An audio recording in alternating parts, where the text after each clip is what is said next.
हाँ तो प्यारे बच्चों, हम लोग यहाँ पर दर्पण में जो एफ और आर में संबंध होता है उसको हम लोग अच्छे से समझेंगे, क्योंकि यह कभी कभी दीर्घ उत्तरीय में आ जाता है और बहुत ही आसान है। आप लोग वीडियो में अंत तक बने रहिए, एकदम अच्छे से समझ में आएगा आप लोगों को।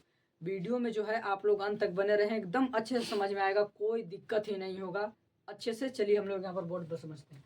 सबसे पहले आपको यहाँ पर इस तरह से फिगर पार देना है, ठीक, ऐसे फिगर पार देना है, क्योंकि फिगर के माध्यम से हम लोगों को पता चलेगा कि कैसे कैसे होगा। ऐसे दर्पण का चिन्ह है कि पीछे से आपको इस प्रकार से ही चिन्ह देना होगा, तब माना जाएगा कि दर्पण है। ऐसे पार दिए। उसके बाद आपको करना क्या है कि आपतित किरण को प्रवाहित करना है। अब यहाँ से हम लोगों को ऐसे कर देना है, क्योंकि यहाँ से परावर्तित होगा। अब यहाँ से आपको अभिलंब दे देना है ना। यहाँ से अब अभिलंब दे देना है। अभिलंब जैसे ही दीजिएगा और अभिलंब देकर इसको भी यहाँ से अभिलंब दे देना है, क्योंकि परावर्तित किरणें भी जो है, अपवर्तित किरण और परावर्तित किरण के बीच अभिलंब होता है। यह भी हमने दे दिया। हम लोगों को यहाँ पर ए पोल हो जाएगा और यहाँ पर एल हो जाएगा। सभी का नामकरण हम लोग कर देते हैं।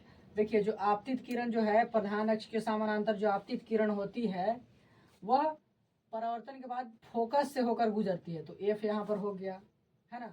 और यह जो है आपका सी हो गया, वक्रता केंद्र हो गया। और यह जो है, यह क्या हो गया, फोकस हो गया। और एफ से पी के दूरी, यानी कि एफ से पी के दूरी क्या कहलाएगा, फोकस दूरी कहलाएगा। तो फोकस दूरी यहाँ पर क्या हो जाएगा, फोकस दूरी को एफ से सूचित करते हैं, छोटी एफ से, एफ हो जाएगा। लेकिन यह बात आप लोग ध्यान में रखिए कि चिन्ह परिपाटी में होता क्या है कि यह ध्रुव जो है, पोल, इससे इधर मुझे जितने भी रहेंगे वह सब माइनस में लिखा दे जाएंगे। तो माइनस में यहाँ पर माइनस एफ हो जाएगा। फिर सी और पी क्या होगा, सी और पी वक्रता त्रिज्या होगा, जिसको हम लोग आर से सूचित करते हैं, आर, तो माइनस आर हो जाएगा। अब यहाँ तक समझ गए आप लोग। अब देखिए, यहाँ पर मान लीजिए थीटा कोण है और यहाँ पर भी थीटा कोण है, क्योंकि आपतन कोण परावर्तन कोण के बराबर होता है। यहाँ पर हम वो मान लेते हैं और दर्पण को एम और एन मान लेते हैं। तो यहाँ पर देख रहे हैं हम लोग कि यह जो है जेड की आकृति बना रहा है, यानी कि एकांतर कोण से, देखिएगा ये जेड की आकृति बना रहा है तो एकांतर कोण से यह भी थीटा होगा। देखिए, यह सब लिखना नहीं है, आप लोग को फिगर पहले समझा दे रहा हूँ, उसके बाद आप लोग कर लीजिएगा, है ना। तो यहाँ पर ऐसे हो गया। और फिर यह भी देख रहे हैं कि जेड की आकृति बना रहा है, तो यह दोनों मिलाकर तो बना रहा है जेड की आकृति, तो यह दोनों का कितना कोण हो जाएगा, थीटा थीटा, 2 थीटा हो जाएगा। तो यह 2 थीटा, तो यहाँ पर भी 2 थीटा। समझिएगा बात को एकदम अच्छे से। तो यहाँ तक हो गया। अब हम लोग को क्या करना है, अब यहाँ से हम लोग को चलना है ए इसको कर देते हैं, इसको बी कर देते हैं, किरण ऐसा दर्शा दिए। अब यहाँ पर हम लोग लिखेंगे, यहाँ पर लिखेंगे कि माना एमएन एक दर्पण है, एमएन एक दर्पण है। कौन सा दर्पण है, अवतल दर्पण है, तो इसको अवतल हम लोग कर दे रहे हैं, अवतल दर्पण है। उत्तल में भी आप लोगों को सिद्ध करके दिखलाऊंगा, आप लोग टेंशन नहीं लीजिए। अवतल दर्पण है, अगली वीडियो में उसको सिद्ध कर दूंगा। अवतल दर्पण है जिसके सामने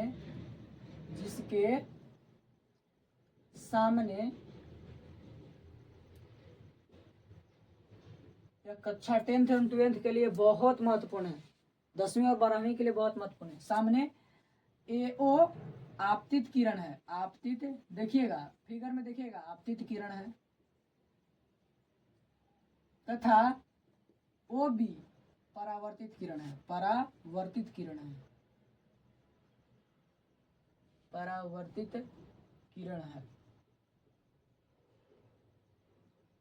यहां तक समझ गए।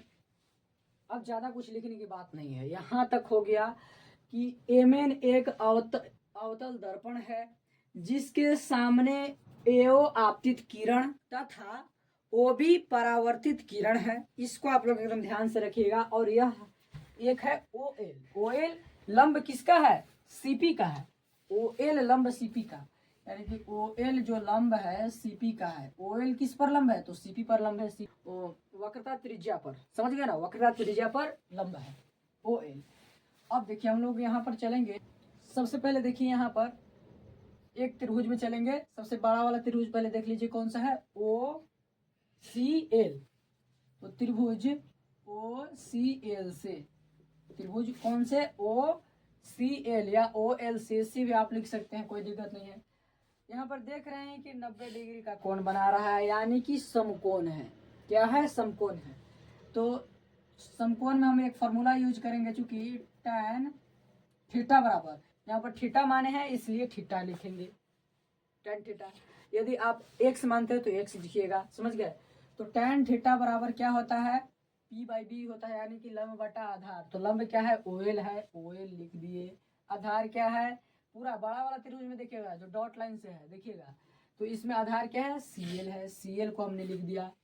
अब देखिए tan थीटा बराबर OL बट्टा CL। अब यहाँ से हम लोग जो है यहाँ पर लिखेंगे थीटा बराबर OP बट्टा CP। अब यहाँ पर समझने वाली बात आ गई, थीटा बराबर OP बट्टा CP। tan थीटा यहाँ पर लिखेंगे, चूंकि द्वारक छोटा है, द्वारक या कोण लिख दीजिए, कोण, चूंकि कोण और द्वारक भी लिख दीजिए, द्वारक छोटा है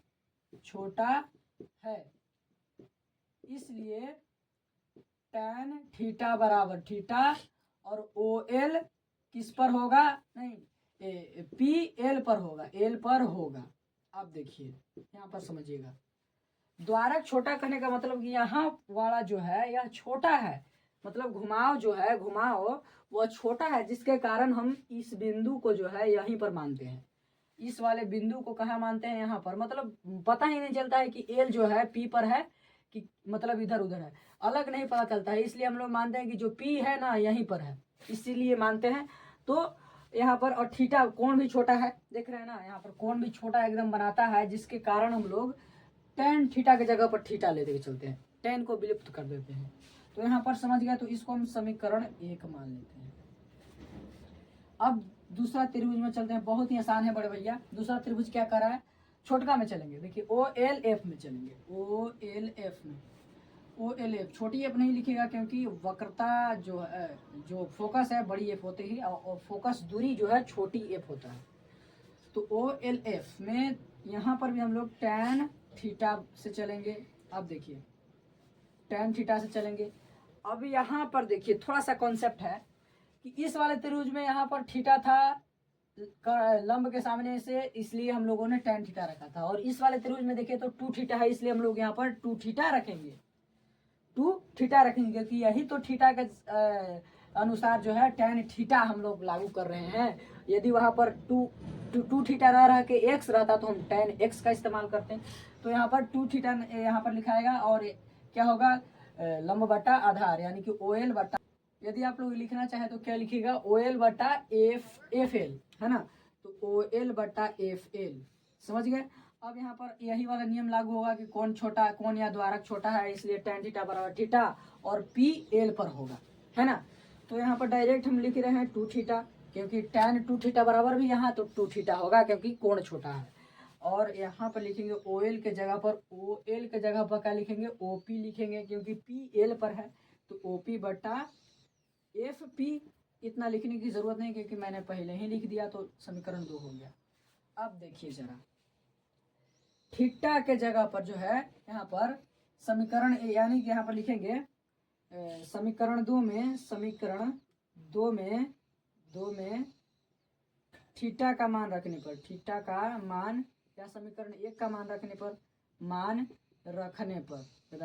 पर तो देख रहे हैं कि थीटा यहाँ पर है और यहाँ पर थीटा है 2 थीटा। तो 2 थीटा जो थीटा है इसी में रख देना हम लोग को, यानी समीकरण 2 में थीटा का मान रखना है।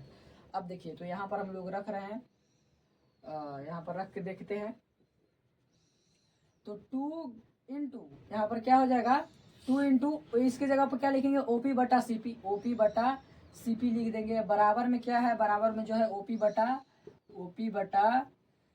FP, तो FP ऐसे लिख दिए। यह देखिए यह ऊपर वाला खत्म हो गया, तो 2 बटा CP बराबर 1 बटा FP, है कि नहीं है। अब इसको हम लोग क्या लिख सकते हैं? देखिए तो CP बराबर हमने क्या लिखा है यहाँ पर? R, तो 2 बटा माइनस R हो जाएगा कि नहीं हो जाएगा? हो जाएगा।